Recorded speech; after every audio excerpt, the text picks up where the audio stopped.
So this is going to be a really short video on rotational symmetry and lines of reflection. Let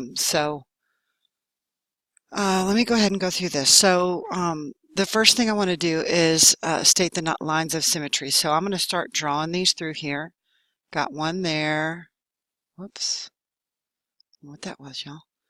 Got one there.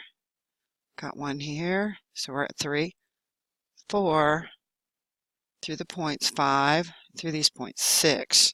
So we got 6 lines of symmetry, or 6 lines of reflection.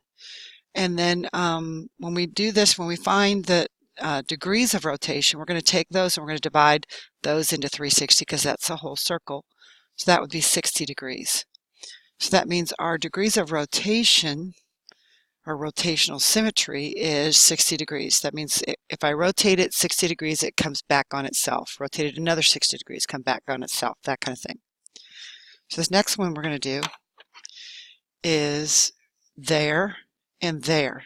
So again, we have 2 of them, so we're going to do 360 divided by 2. And the reason this is because we shift that. If we rotate that to the right, the black becomes white, or if we rotate it from the left toward the left, then the black becomes white.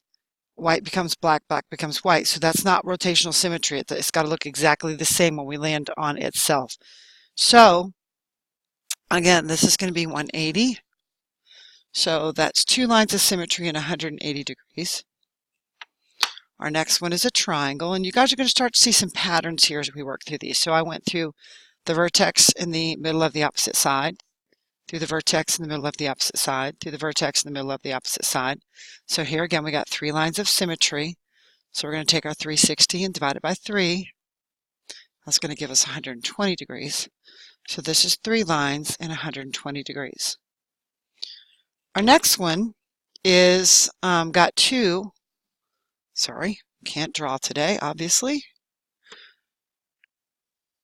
It has one there, and then it has one here. So here again, we should be able to see that 2 lines of symmetry. Going to divide that 2 into 360, and get 180.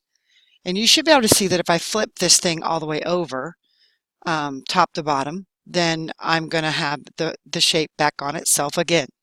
That's what we're looking for. How many degrees do I have to rotate it to get it back on itself? That's rotational symmetry. So let's look at number 5. Let's see if I can draw this. I'll try. So not a very straight line, but y'all get the drift. This one has one line. So if I cut that arrow in equal parts, then I do have a line of symmetry. However, I do not have rotational symmetry on this one because to get myself back on that line, I have to divide. I have to basically rotate it 360 degrees. So there's one line of symmetry.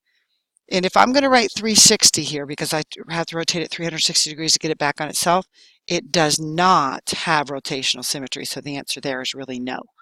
No rotational symmetry.